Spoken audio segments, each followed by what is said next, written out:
Earlier this year, I put together a video essay around a topic I'm very passionate about, discussing the accessibility of all of the most popular Japanese role-playing game series, talking about their accessibility in terms of price, platform, and even their audience reception and all the weird, quirky fan-base stuff. And I was graciously allowed to perform a panel at Anime Week in Atlanta under the same topic. So if you guys are familiar with that video, this is the same discussion, but in a format in front of a live audience. And if you guys were at Anime Week in Atlanta in 2022 and saw this panel, thank you so much again for deciding to rewatch it. And I hope you guys will check out the channel for more content similar to this. We are pretty much ready to start, so I think it'd be good to establish the premise for this panel. So first of all, thank you guys so much for coming out this morning. Yeah, thank you so much. Is this your first panel this con? Raise your hand. Oh, wow. Thank you so much for coming out this early in the morning. So this was originally a waitlisted panel. So it does not appear on the paper program guide, it's only on the app. So thank you guys for embracing technology and finding this the hard way. And coming out early in the morning. I know that the lobby over there in the hotel was packed last night of people partying already on Thursday night. So I really appreciate everybody getting up early and coming out for this. I was partying on Thursday. I'm still a little You haven't slept yet. Everybody got their coffee, got their energy drinks, and staying hydrated and ready for a good con this weekend. Also, I obviously just want to thank Anime Week in Atlanta for giving me the opportunity to present this. I usually do at least one panel a year lately.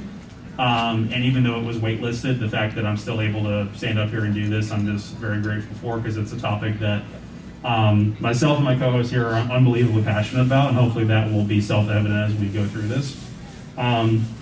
So as part of introductions, so my name is Clinton Bradley. I've been going to cons since 2007, and been one of the first things I cosplayed from was Final Fantasy. And so cosplaying from JRPGs was always something that was the height of my year. I was endlessly excited about going to cons, meeting new people, cosplaying from JRPGs, interacting with fan bases, and getting to know people through those shared interests in JRPGs. And what I noticed over the years as I got into all these series that each series has a different dynamic when it comes to accessibility or the fan base's attitude towards the franchise that can make getting other people into the series more easy or more difficult depending on the situation.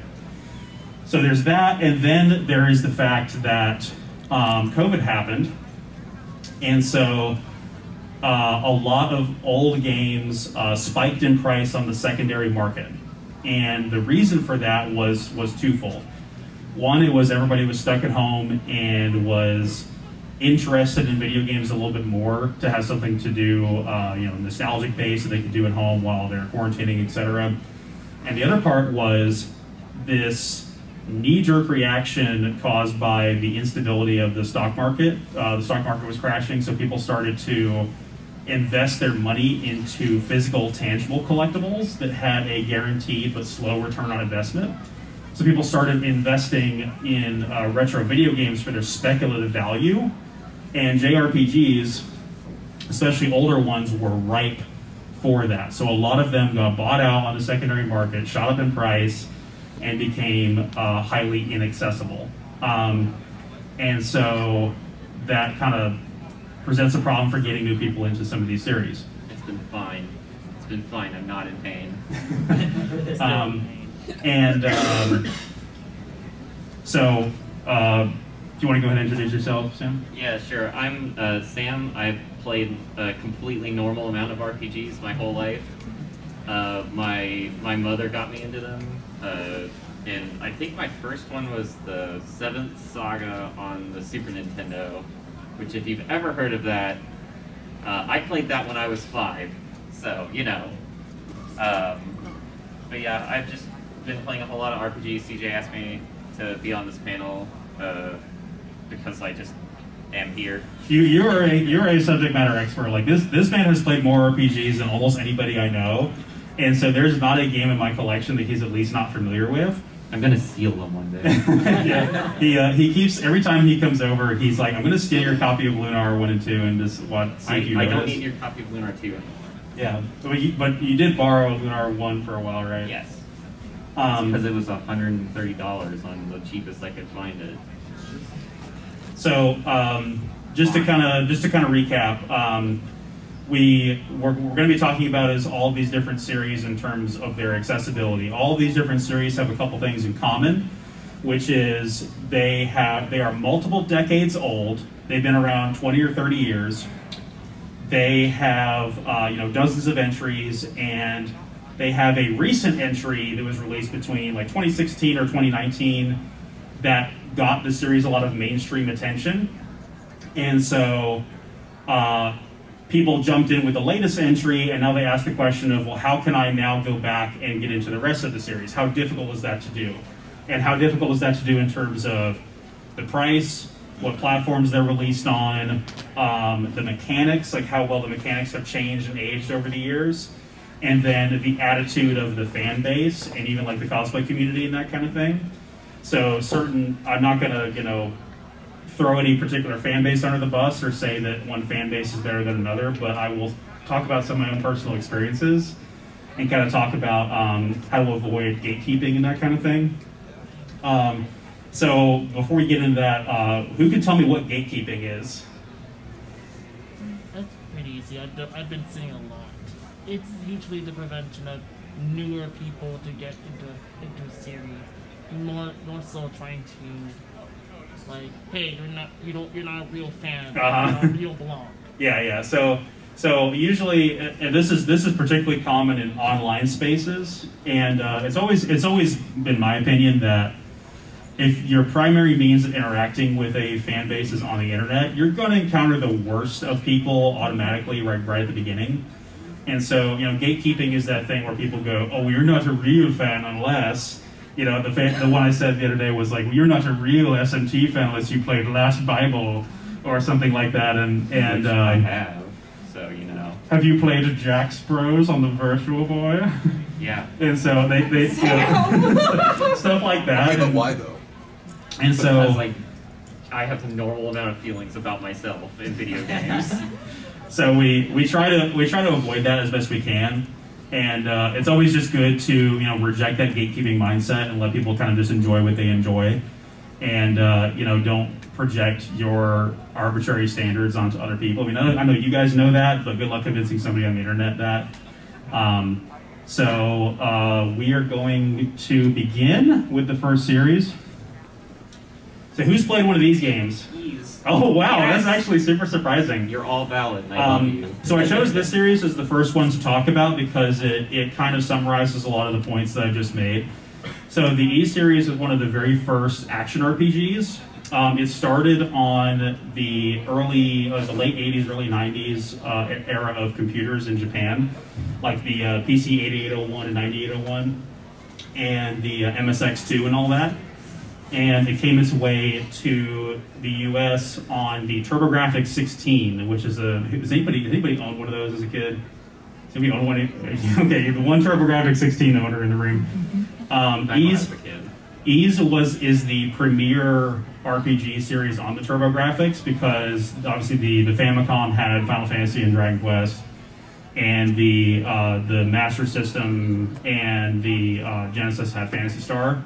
And Shining Force, I guess. So the TurboGrafx had Ys, and it is so it has several entries, as you can see.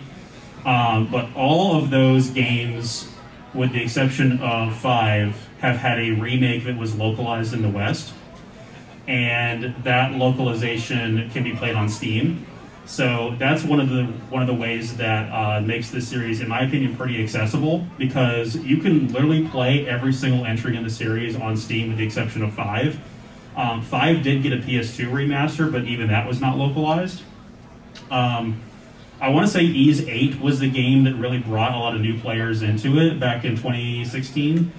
And people started to be a little more interested in the series, so they pumped out Ys 9 really quick after that, and Ys 9 is fantastic. Like, Ys 9 is so good. But there's not really, it's a very, I would say, inactive fan base. So because of that, it's one of those fan bases, and you guys can let me know if you agree or disagree, but it's one of those fan bases to me that, because it's a little bit more niche, people are generally more excited to meet other fans and have other people enjoy it, as opposed to trying to obfuscate the series from other people and make it more difficult to get into. They're generally nicer and accepting because they're like, I want other people to enjoy the series too. So you're not going to find a whole lot of other fans of this series. I don't think I've ever met a cosplayer from Ys ever, but I would love to see it. I saw someone doing a few Ys 9s at AD. Oh yeah? Okay, next one. All right. Who's played one of these games? Oh my god. Right, that's awesome. Impressive. Only one. So the Tales series is the newest series we're going to be talking about today. It originally started in 1995 with Tales of Fantasia on the Super Famicom. A good chunk of the early games were never localized. Tales of Destiny and Tales of Eternia, which was called Tales of Destiny 2 in the US, was kind of flew under the radar on the PS1 because the PS1 was just so crowded with amazing JRPGs that really sold on spectacle. And so the series kind of lay dormant in the West until Tales of Symphonia. Tales of Symphonia is the game that I would say got most people into the series. And the big reason for that is, one, it's really good. And two, it was the only JRPG on the GameCube at the time, with the exception of Skies of Arcadia. Has anybody played Skies of Arcadia? Woo! Oh, wow, okay. Yes. Funny enough, actually, so I mentioned I'm cosplaying from Valkyria Chronicles. They actually put some Skies of Arcadia characters in Valkyria Chronicles as a little cameo. Last night. Yeah. So the Tales series is when Bandai Namco kind of became the brand that it is today, a lot of the games started getting Steam ports, which makes the newer games pretty accessible. There are several entries that can be played on Steam. Do you want to explain the Symphonia HD situation? Okay, so in Symphonia HD on Steam is based on the Japanese only PS2 version of Symphonia. And that game had its frame rate capped at 30 FPS, and then they based the PS3 version on that version, and then they based the Steam version on the PS3 version. So that's capped, and the animations are tied to the FPS, so you can't uncap them without kind of messing with it, since it's, an action RPG. But yeah, that's the reason that one's... It's still playable, though. Yeah, it's playable, but it feels a little sluggish if you've played the original on the GameCube. Also, there's no GameCube in that one dungeon. That automatically zeroes. Yeah, zero out of 10, no GameCube. My favorite entry in the series is Exilia on the PS3. And although I am really falling in love with Tales of Arise, the newest one. Like, I was starting to fall out of love with the series, almost to the point where I considered selling off my collection of them. And then Arise got announced, and I was like, oh my god, I've never found character designs so appealing so quickly than with that game. Every character design is a 10 out of 10. And from what I've played of it so far, the gameplay is really solid too. So this series, half of the games are stuck on their original consoles. I don't know if Abyss's 3DS port is digitally downloadable, but if it is, you got to download that before March because it will be gone. And Are we taking questions? I would prefer to wait until the end. Okay. But I guess we can do questions about each series as we transition. So I'll do a question segment before we move to the next series. Okay. But Tales of Graces, Exilia 2 are all stuck on the PS3, and so those are going to become a little bit harder to get, a little bit more inaccessible soon. PS3 emulation is also very difficult, but people are working on that from what I hear. And but the rest of the series should be pretty accessible because of the Steam ports and the general modernizations.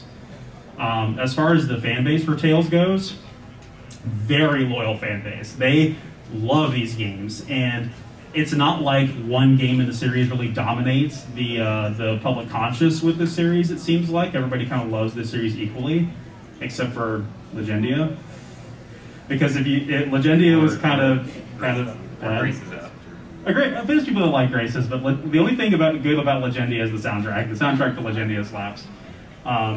That's because it was composed by Go Shina, who did the soundtrack for Demon Slayer anime, and also the God Eater series, and also Ace Combat sometimes, and also Tekken sometimes. Sometimes. You could have led with Tekken. Yeah. But the Tales series has its own fan convention called AceliaCon, I believe. I think it's based in Texas, if I'm not mistaken. So that's pretty hardcore. I don't know if many of these other series have their own fan convention, so that just shows you the dedication that Tales fans have. So what questions about Tales before we move on? Or comments, anything like that? I saw a couple of hands raised up a bit ago. Not really so much as a question as a comment. When you get to at the end of Rise for the New Game Plus, something changes drastically in the love of it, just for one. Ah, okay. You had a hand raised. Yeah, during the Tales Festival, we were having the character. And I think I remember reading about they actually banned Luke because he's always winning the character. Not Luke, Yuri. Yuri, there we go, Yuri. They banned Yuri because he was always winning the character. Yuri, there's another character that's banned from the fan polls. It's Jade. Jade is not allowed on the fan panels at all either. What's the reason for that? He keeps winning. So they're like, give everybody else a chance. Yeah. And then you had a...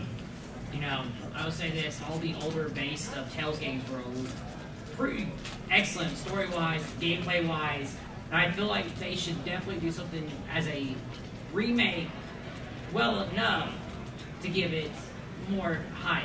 I'd take a Tales Legacy compilation from like SNES and PS1. I agree. Yeah, that'd be good. Please, Bamco. Okay, next one.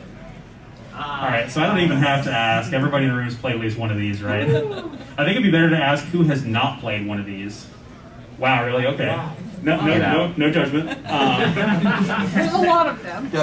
So here's the thing you need to understand about Final Fantasy, especially if you enjoy more than one game in the series, is that your favorite game in the series is somebody else's most hated, and your most hated game in the series is somebody else's favorite. And they will die on that hill.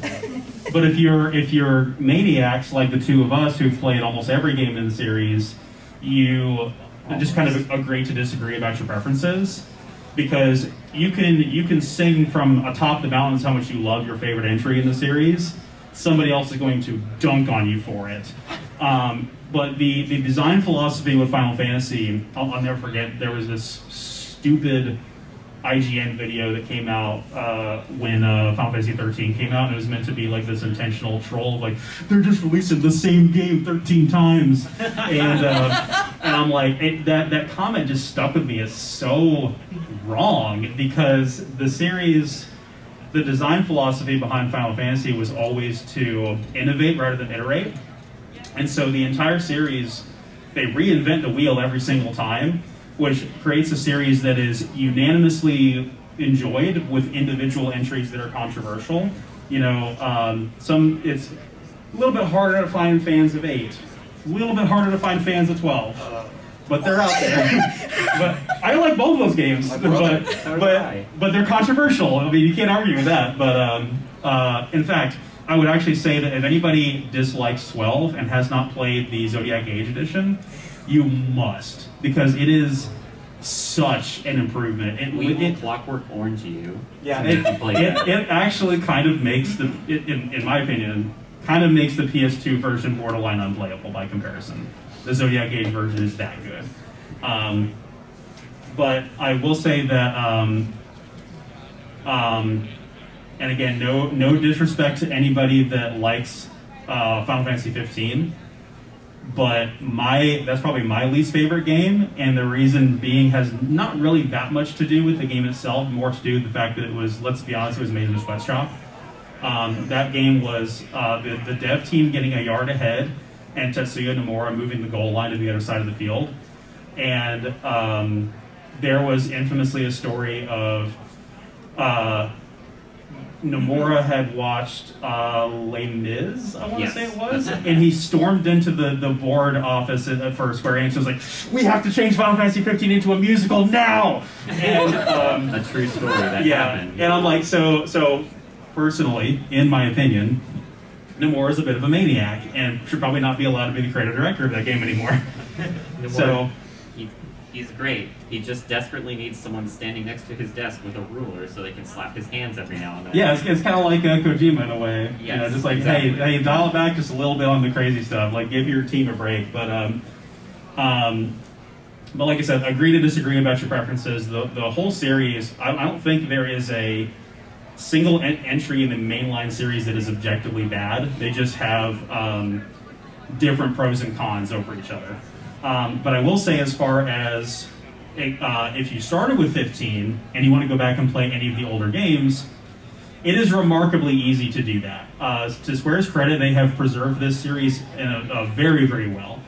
So every single entry in the series has been ported 1,000,000 times. What? I was just like, I'm looking at how many remakes 4 has. Yeah, no, 4 has so many ports. It's my favorite one. So many. It's a lot of people's favorite, yeah. So there should really be no, especially with the Pixel remasters, there really should be no reason, if you were interested, that you can't go backwards and enjoy the older games in the series. And even like somebody who, for some reason, may have started with the Final Fantasy VII Remake and wants to play the original is on every system now. So it's not the expensive PS1 exclusive that it once was. It's remarkably easy to get a copy of it. Download it on Switch right now. It's like $12, I think. Like $10, yeah. My only frustration is that Final Fantasy V never got a 20th anniversary port like 1, 2, 3, and 4 did, which was a decade ago, and I'm still upset about it. I know you are. Yeah, so this is probably my most beloved series, and like I said, it's as far as the fan base goes, it's one of those things where everybody has their favorite, everybody has the one they hate. Agree to disagree about your preferences. Dismiss any gatekeeping you hear, and if you're interested in the older games, they are, like I said, incredibly accessible. So the mainline ones, anyway. What questions do we have before we continue?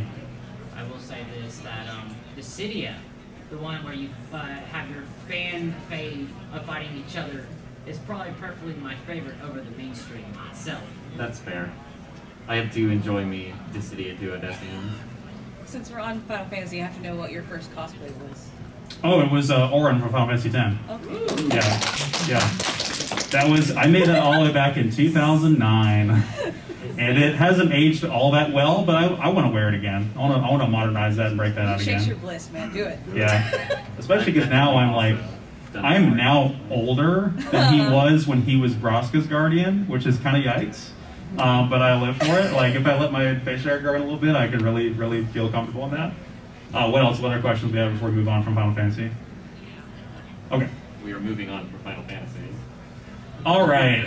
So, Dragon Quest. Who here has played a Dragon Quest game?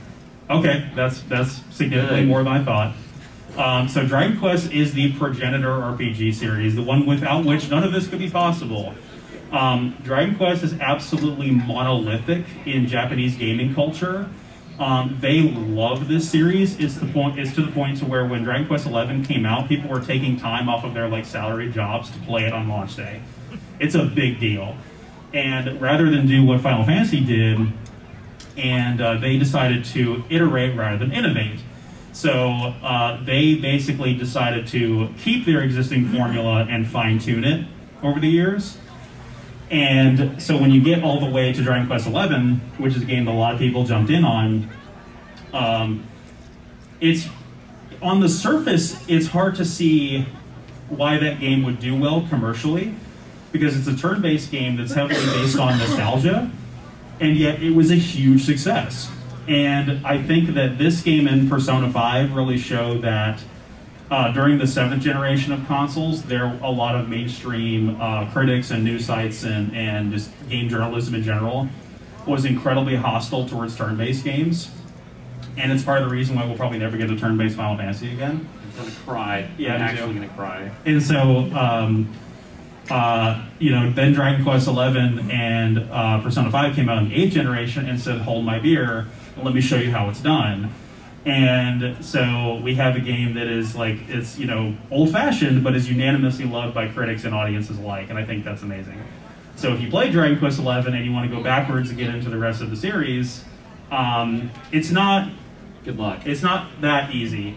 So the first 3 games have a really awesome Switch port, which is based off of a previous Wii remaster that came out in Japan. You can digitally download that, or you can actually find a Southeast Asia physical copy that has an English text. That's what I own. And the problem with 4 through 6 is their DS ports are very expensive because of the issues we talked about earlier. So your best bet at playing 4 through 6 is with the mobile ports, which is, you know, iOS and Android kind of thing. They are a little janky, but they're fine. They're a little jank, but I've had a lot of people go up to bat for them and say that they're perfectly fine and playable. So that's unfortunately your best bet. And that's really what boosts this series to, like, you know, I feel like it's a little bit more accessible than Tales that we talked about earlier, just because 4 through 6 have those mobile ports. 7 and 8 are digitally downloadable on the 3DS for now, but when 3DS eShop shuts down in March, they will be gone. So definitely jump on that while you can, because physical cards are, like I said, about $150. And 9 is a weird entry because 9 is this weird multiplayer game. A lot of people really liked it, but it's again a DS exclusive. 10 is an MMO, and then 10 is getting a single player release for the Switch. It just came out in Japan, I believe. I don't know if it'll get ported over, but it probably will be. Yeah. And obviously, everybody probably knows how to get into Dragon Quest XI. So if you like Dragon Quest XI and you want to play the older games, definitely take those other routes. But if you wanted to, like, collect physical copies of 1 through 9, it's going to be very expensive, especially if you want to go for, like, NES carts of 1 through 4. Particularly 3 and 4 have always been expensive. Like, I think the last time I saw a physical cart of Dragon Quest 3 on the NES, like a loose cart, it was like $250 or something crazy like that. But I will say this about Dragon Quest. Far and a mile, more than any other series we're going to be talking about, the best fan base. Like, Dragon Quest fans love other Dragon Quest fans, and they love getting other people into the series. There's a Facebook group called Dragon Questers. I highly recommend joining that if you haven't already, because if you're just like, hey, I'm new to the series, looking forward to it, they'll be super nice, super accepting. I remember, so my wife got me a giant plushie of a slime for Christmas one year, and I just posted a picture of him on that group, and I was like, look at this fat slime, he's adorable, I love him. And they were like, this is so wholesome, I love this. And they were just so nice. So highly recommend the Dragon Quest series, but it is a little bit obtuse to get into. What questions we have before we... Oh, I was also going to say there's also the spin-off series that you can get into too, like the Dragon Quest Monsters stuff. Dragon Quest Treasures is coming out soon as well in December. Yeah, I'm pretty sure. So Dragon Quest Monsters is great. It is. But again, it's stuck on the DS and is not downloadable anywhere. So unless you can emulate that. I'm also a big fan of Koei's Dragon Quest Heroes games, the Musou games. They're great, and they're a great little bit of fan service for the series, but they're also great as standalone games. Any other questions? If I'm correct, I think 8 is also on mobile, too. Yeah, it is. I think so, yeah. Yeah. Okay. Yeah. It's weird.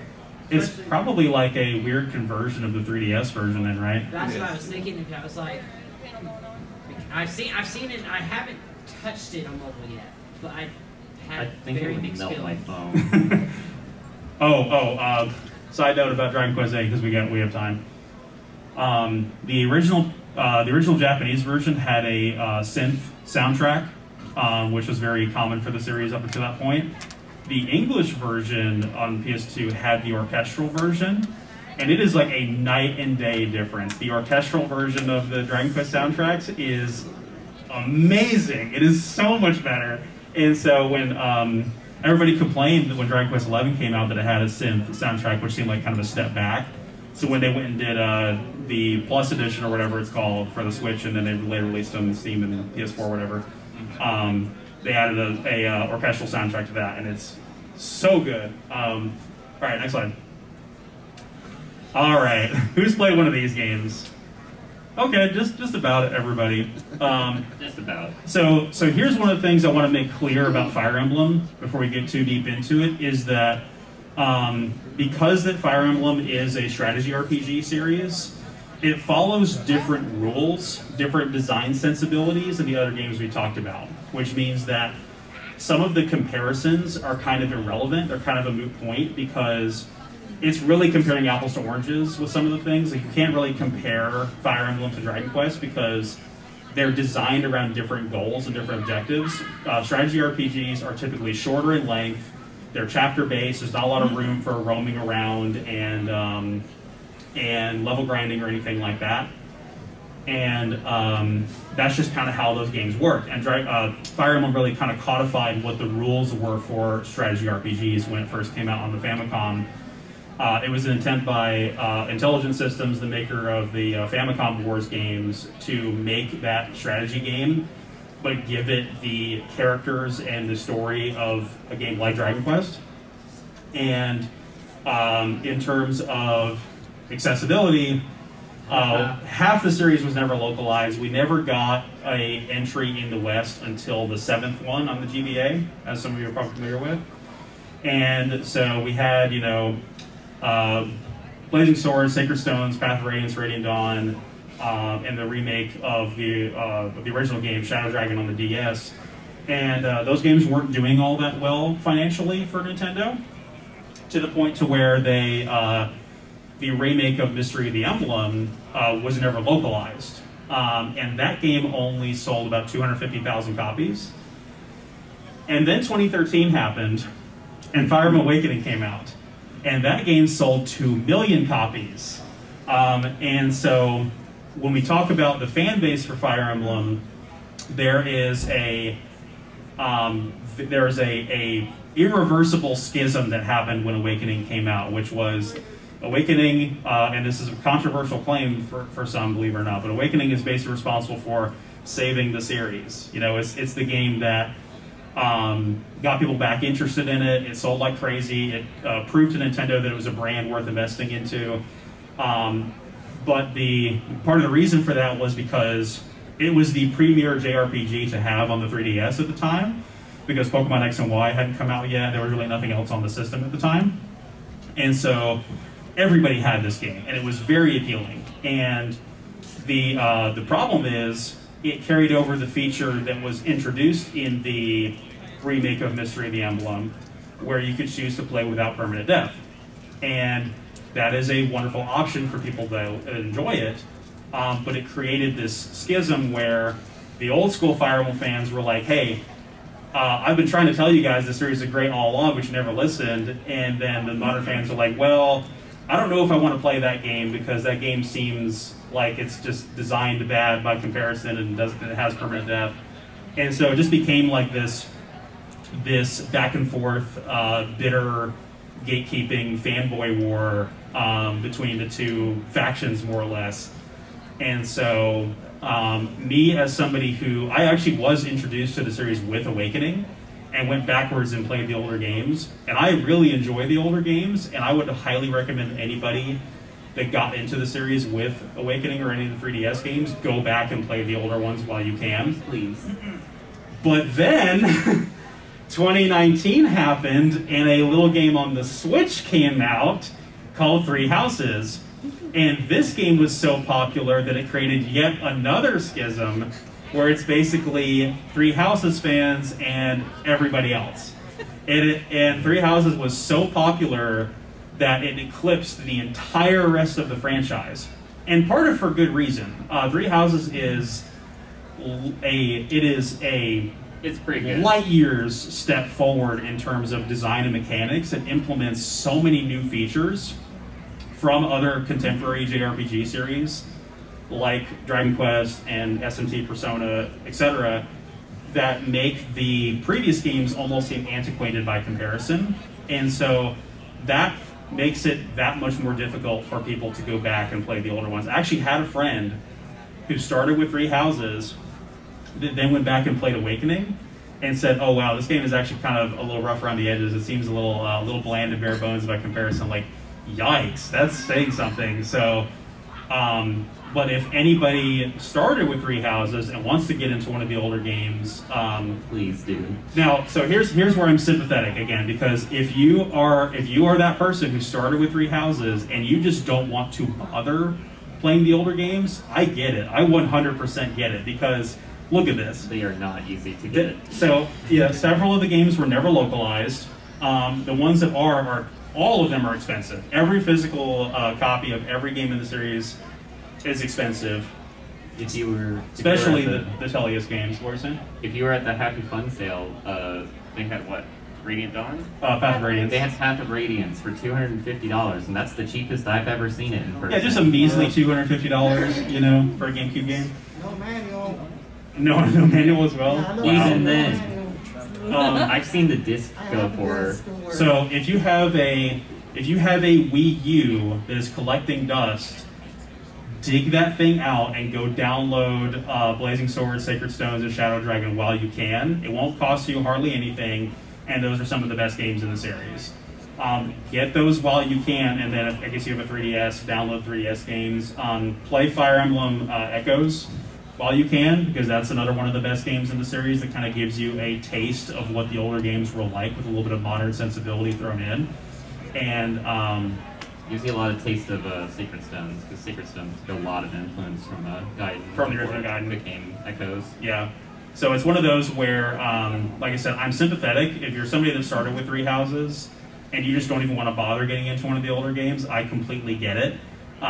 There is a lot of hostility in the fan base to this day, but it's one of those things where, for what avenues you do have to access them, definitely give it your best shot and play those older games, because I implore you, especially if you're afraid to play without permanent death, try it. Please just try it, because I remember playing the GBA game Blazing Sword for the first time and being super nervous about making a mistake that I couldn't rectify. That was like an irreversible mistake, losing a character forever.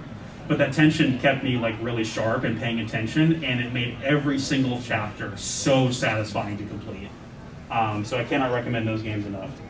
Yeah, they're very good. As a person who did start on Fire Emblem with the GBA games, watching this fandom actually grow to more than 3 people has been an adventure, and I love it. Like, every new game that comes out that becomes incredibly popular is just more people to talk about Fire Emblem for me. All right, next one. All right. The only game that ever existed. Yeah, this is a tough one right here. So, quick little history lesson. Let's go back to the late 80s, early 90s, with a novel released in Japan called Digital Devil Story Megami Tensei. This novel was adapted into a game on the Famicom under the same name. It had a sequel, and then it had a third game on the Super Famicom called Shin Megami Tensei.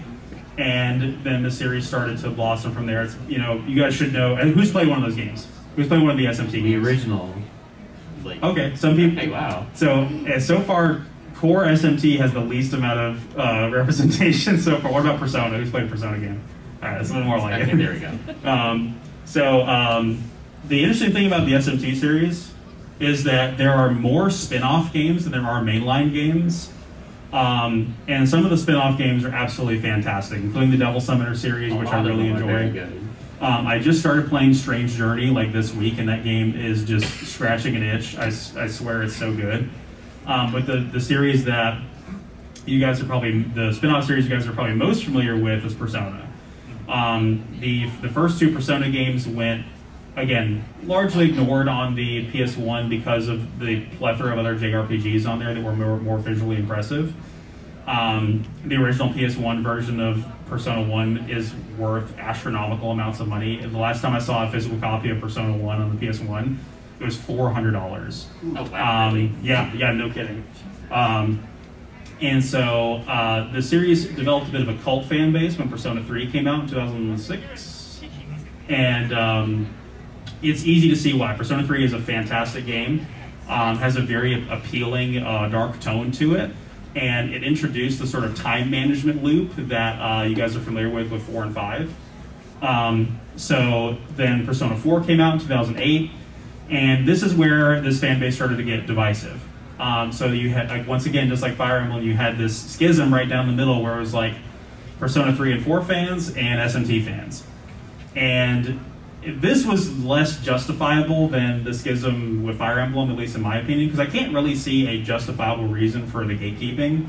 It just seems like a bunch of uptight fans looking at the Persona 3 and 4 fans and calling them a bunch of whiny teenagers.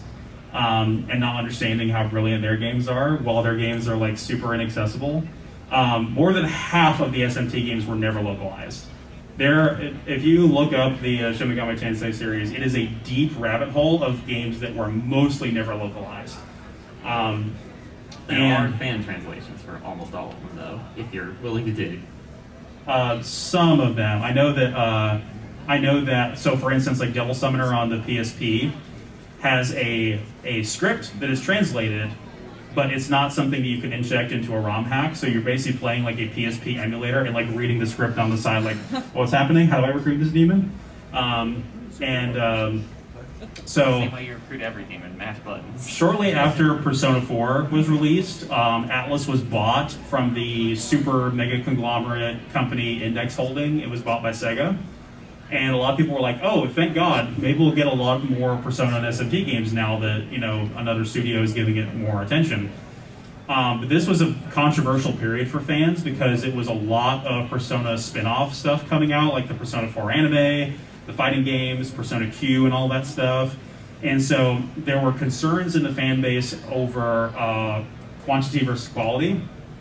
To make a long story very short, Persona 5 was released 9 years after Persona 4. So it's no wonder that it has a fan base of its own. Because if you're like a teenager playing, okay, let's say if you were 18 playing Persona 5. Somebody asks you, oh, did you play Persona 4? No, I was 10. And so that's kind of the reason for the disparity in that fan base. But it's similar to what we talked about like with Fire Emblem, where it's like Persona 5 fans and everybody else. And the discussion, or like Persona 5 has single-handedly warped the discussion around RPGs in mainstream media to this day. We just had another port of it, so it's like trending on Twitter, and people are releasing articles, and people talk about it like it's the only turn-based game ever made, basically. And I can't be too hard on them for that because it is great. I mean, it's objectively great, and it deserves all the praise that it has, and all of the fans that it have are well justified in liking it. But again, it makes it a little bit harder to go back and enjoy the rest of the series. Now, again, when I originally wrote this, the remaster ports for 3 and 4 had not been announced yet. Now they have, so very soon you'll be able to play Persona 3 and 4 on the PS4, Xbox One, and on Steam. You can already play Persona 4 on Steam, which might be one of the best. Anyway. Yeah, which might be one of the best ways to get into the series if you haven't already. Yeah. The problem with SMT at the moment is that once again the 3DS eShop is going to shut down soon. So if you have a 3DS that's collecting dust, I highly, highly, highly recommend downloading SMT4, Soul Hackers.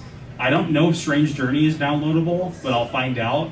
Definitely download those games, especially because their physical copies are very expensive. So I'm one of the biggest fans of the original Soul Hackers you'll ever meet. And even I'm kind of scratching my head about Soul Hackers too. Like, it's such a bizarre product, it's such a bizarre game. And I hope that it's apparently sold very poorly, but I hope that it gets a little bit more attention with the update that's coming out soon. Playing the first game does not put the second game into context at all, but I would definitely recommend it. It's a pretty short, like 15-hour RPG that's pretty highly enjoyable. So other than that, there's a lot of the SMT games that are either untranslated or stuck on their home system. such as the Digital Devil Saga games and the Raito games, which are stuck on the PS2. And once again, good luck. Yeah, prices are climbing. So they are. I hear that PS2 emulation is pretty easy, right? Yeah, PS2 emulators are getting there. They're pretty good. You know, I'm not endorsing anything because I can't legally, but you know, I'm just informing you. What questions do we have about SMT and Persona before we? I won't say that anymore. Yes, it's going to be hard to We actually have a mic right here if you want to come up and just everybody can hear you. This should be still on, right? I didn't turn it off. Can you hear me? Yes. Yeah. One option if you want to play Persona 1 and 2 are the PS1 version of Eternal Punishment as well as the PSP versions of 1 and 2 Eternal Instant Sin are on the PSN store. So I would try to get those before those, well... Yeah, so the PSP's online store is shut down. You can't download anything on the PSP. But you can do it on the Vita. That's why I mentioned that on here. Does anybody own a Vita? Oh, wow, okay, that's surprising. I own 2 now, apparently, because I bought a second one yesterday. Yeah. So we found the NPC in Persona 5 that's playing the Vita on the train. That's awesome. So yeah, the oh, it's a hacked one. Okay. Yeah. So the Vita was a ticking time bomb in terms of collectors' interests. So it was only a matter of time for the Vita to become collectible and for people to start, buying them out and buying out the games that are on them. But if you can get your hands on one, Sony was basically bullied into keeping the online store for the PS3 and the Vita open because they announced they were going to be shutting it down, and they got an incredibly negative reception to the decision. So they're keeping it open. So right now, yeah, you can still download all those games on the Vita, but that's if you own a Vita. Yeah. So, what else did we have for? I was also going to say, I know from personal experience, Digital Devil Saga 1 and 2 are also, you can get them on the PS3 because you can download them off the Okay. PlayStation. I knew you could with Nocturne and Persona 3, but I didn't know if you could with, so that's good. I know because I have them on mine. Sweet. What else? I was going to say, the only sad thing about those PS3 and Vita store that you just can't use your debit card anymore. Oh, yeah. You can't. You have to do the PlayStation cards now. Yeah. That's the only Okay. You can get funds for those. That's the same thing with the 3DS and Wii U. Is it really? Yeah, they recently did that. All right, so that's it for the main series we're going to be talking about. Quick little blurbs about these series. Has anybody played any of the Atelier games? I'm so impressed by you guys. You guys are just like the perfect audience for this. I'm so impressed. If it wouldn't take us a million years, I just want to ask what games everybody started on all these series, but we don't have time. Yeah. So the Atelier games are interesting because I want to say it's Koei's studio Gust, which is a studio that's owned by Koei Tecmo that exists just to make RPGs, just like how Omega Force exists just to make Musou games. And they make like one of these every year because they barely break even when they do. So there's a lot of these games. The Atelier games are well known as having the most robust They're well known for having the most robust crafting system in any RPG series. Most people probably started with Atelier Ryza. Who started with Atelier Ryza? Okay, a couple people. That was one of the first games to get mass appeal, which is why I decided to put this here. But you'll be curious to know that Ryza was the first game in the series to not be turn-based. The rest of the series was strictly turn-based.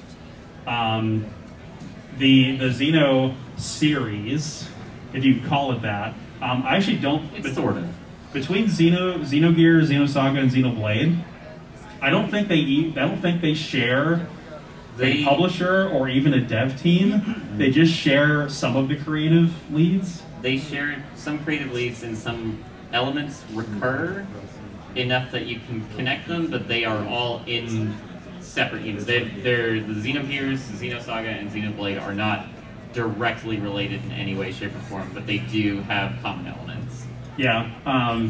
Xenogears is digitally downloadable on the PS3 and the Vita. Please do, by the way. Xenoblade Chronicles X is stuck on the Wii U for the time being, and then you should have a pretty easy time finding Xenoblade 1 through 3 on the Switch. Xenosaga is stuck on the PS2. Once again, good luck with that. They are absurdly expensive. Especially the third one. Yeah, especially the third one, which I do own. You could probably talk about the Kiseki series, another Falcom series like these. Most of them are finding their way to Steam nowadays. I know AWA no Kiseki and Zero no Kiseki are getting localizations here pretty soon, and they're getting Steam ports. Falcom has always been pretty good about throwing all their stuff on Steam, so you can get into the Sen no Kiseki series. I think 1 through 4 are on Steam now. And then the Trails in the Sky is also, both of those are on Steam now. So that series is relatively accessible. And if has anybody played the Trails series at all? Okay, good. You all win. Yeah, so they're all really good games. It's kind of like a return to form with like a good recurring turn-based JRPG series. Yeah. The Legend of Heroes series is a spin-off. So the Trails games are a spin-off of Legend of Heroes, which is a spin-off of another RPG series that I am not even sure I have a handle on. And it's a deep rabbit hole that goes all the way back to I think it goes all the way back to like Xanadu on the Famicom or something like that. It does. It goes way back. And these games are well known for having some of the best world building of any JRPG series. And the way the continuity flows from one game to the next, and how they build off of each other's setting and technology and stuff like that is really cool. They are set concurrently, and their plots take place like months apart from each other in certain segments. So like you can see how like certain world events are impacting the world as it gradually goes along through the series, and it's great. Yeah, it's good. A+. Really good stuff. It's also very reactive as you play through. There are a lot of NPCs that have like dialogue that change over the course, reflecting how rapid this advancement is going in this world. Has anybody played any of the Suikoden games? I have good news for you. Suikoden 1 and 2 are getting a remaster very soon, and that means that Suikoden 2 is no longer going to be $500. Yeah. Right now Suikoden collectively together, 1 and 2 are in one release. Yeah, right now Suikoden 1 and 2 are digitally downloadable on the PS3 and the Vita. Suikoden 3 is digitally downloadable on the PS3. But Suikoden 4 and 5 are stuck on the PS2 and very expensive. I do own 4, but I will probably never own 5. Very expensive. There's also Tekken Eris on the DS. Okay, yeah. Kind of a spin-off, kind of not. Yeah. I kind of wanted to talk about the Mother series and how it unintentionally birthed Undertale. Sorry. But that's a rabbit hole I'm not quite sure I have a handle on. But it's fine. I cosplayed from Earthbound yesterday. That's amazing. Good, thank you. Earthbound is a trip. It is a crazy whacked out game. It may be kind of bare bones mechanics wise for a JRPG. It's super clunky nowadays, just because you have the menus for everything. But it's so worth it. It's actually pretty similar to early Dragon Quest games in terms of the mechanics. Yeah. But I think it's digitally. Mother 1 had a translation that is available for digital download on the Wii U. You can download Earthbound on the Wii U. Earthbound was also on the SNES Classic, and then it's also on the Switch RPG or Switch Online service. Yeah, and then Mother 3, obviously everybody knows that was never localized, but you can find. So we actually just Google does exist. We randomly found a repro cart of Mother 3 that you can actually play on a Game Boy Advance, so that's how we're going to play it. Yeah, they'll probably be in the dealer's room right now. Yeah, Mother 3 is one of the best RPGs ever as well. So highly recommend that. Play Mother 3. So we're about to wrap up pretty soon. So I kind of just want to wrap everything up and talk about this whole accessibility and emulation issue and all that. So the challenge that you guys are going to face if you decide to go down the rabbit hole and go get into some of these series in reverse order, like if you start with the latest game and you want to go backwards and get into some of the older games, it's going to be price and what systems are going to be available for. And with Nintendo shutting down the 3DS and Wii U eShops, that's going to make things very difficult. So you're going to lose access to the GBA Fire Emblem games. You're going to lose access to the Gen 1 and 2 Pokemon games, basically making them vaporware because all the physical cards are degrading with their batteries and all that. So unless you want to do very delicate repairs on your Pokemon cards, those are basically going to lose their save function soon, and their only accessible download option is going away. The Switch's digital store is just a more poorly designed, more focused on monetization, and just generally a more hostile system than the 3DS and Wii U versions were. Also just has less games on it. So it really kind of paints a bleak picture as far as the future of accessibility for a lot of Nintendo franchises. Sony has not announced that they will be resuming their plans to shut down the PS3 and Vita shops, so those are remaining open indefinitely until further notice. But basically the entire fan base is on sort of a death watch for that. Like, we know it's coming, we just don't know when, so we're kind of doubling down and getting all of our games when we can. So the issue of emulation comes up, the discussion around piracy and whether or not it's ethical. And without giving an opinion, I will just say this. This is a quote from Gabe Newell, who's the founder of Valve, who created one of the greatest video game accessibility platforms that exists, which is Steam. And he said, and I quote, "Piracy is a crime of inconvenience. If you give people a legal means to pay for something, they will happily pay. If you give them an easily accessible legal way to pay for things, they will happily pay money for it. But if you don't, they're just going to pirate it." And so with people, you know, basically the scalpers and the hoarders and the people making the secondary games market obtuse and inaccessible, it makes the emulation discussion a lot more palatable and a lot more easier to understand. So I'm just going to leave that at that. I'll let you guys make your own decision as far as how you want to access some of these older games that are more expensive. I will give you some specific emulators, if that's okay. The emulators themselves are legal. They are basically competition is the ruling, so that's why you can't get rid of stuff like Dolphin and whatnot. So Dolphin's pretty good. For a lot of the DS games we talked about, Melon DS is a pretty viable option. The VBA is still pretty good, even though it's really old. What's the Duck Station for PlayStation 1? Very solid, A+. But yeah, that's a BSNES for the Super Nintendo games we talked about. That's a very good option too. Citra for 3DS. Yeah, Citra. But however you guys decide to do that, I just, like I said, I appreciate everybody's interest in these series. Obviously, these series are some of the most important to me out of any video game or piece of fiction that exists. And the biggest thing to me was the friends I made along the way. So I mean, the fact that I've been going to cons for 15 years now, and a lot of my best friends I met through the common interest in series like Final Fantasy and Fire Emblem, and those memories and those friendships are irreplaceable. And so if that's not an incentive enough to be invested in series like this, I don't know what else is. What questions do we have before we end? I have one for the audience. How many of you played the Department of Heaven series?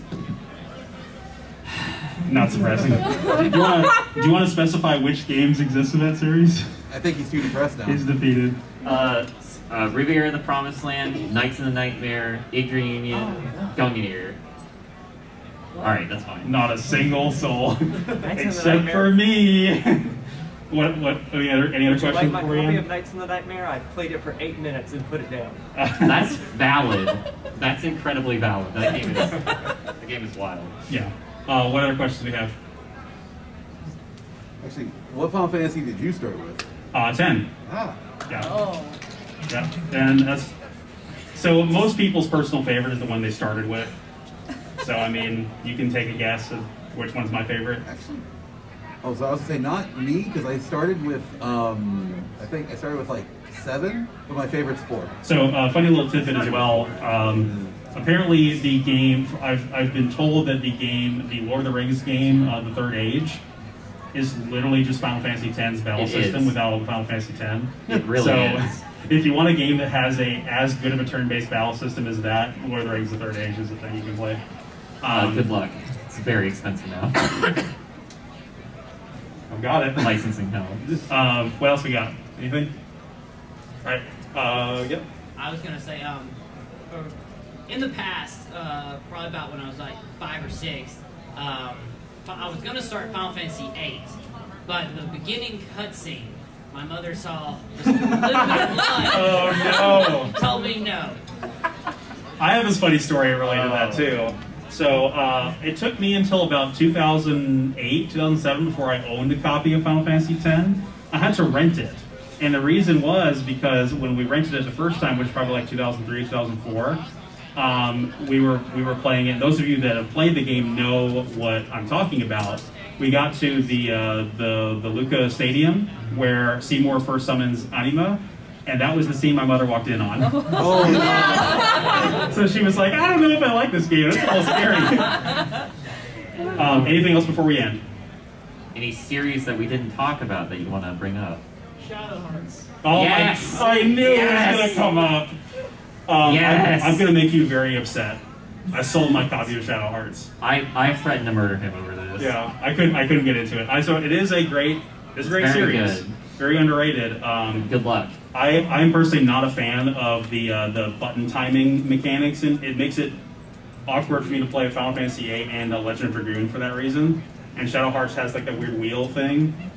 Not too much of a fan of that, but great series though. It's very good. I came in late. Did you guys cover Wild Arms? We did not. didn't, That's another but good one. Thank you. 8+. Wild Arms, accessibility-wise, It's pretty not super good. It's about the same as Suikoden. It has a Yeah. couple of digital downloads on the PS3 and the Vita, but other than that, it's stuck good, on the PS1 and PS2. I think I sold my copy of Wild Arms too. I'll throw you out a window. Any comments about Nier? About Yeah. what? Nier. Hello. You're my favorite. We are big Yoko Taro fans. Him in particular. Yeah. I've been playing since Drakengard. Nobody should do that. The original Nier is one of my favorite games, but nobody should actually play the Drakengard series. No. Like As they're not someone good. I like Drakengard too. I really liked the part in Drakengard 3 where I tried to do anything and it dropped to 10 frames. Yeah, I was gonna say. Disclaimer, I love Drakengard 3. It's so good. I love the part in Drakengard 3 when it plays at seconds per frame. Yeah. All right. Thank you guys so much for coming. You guys have a great convention. Okay.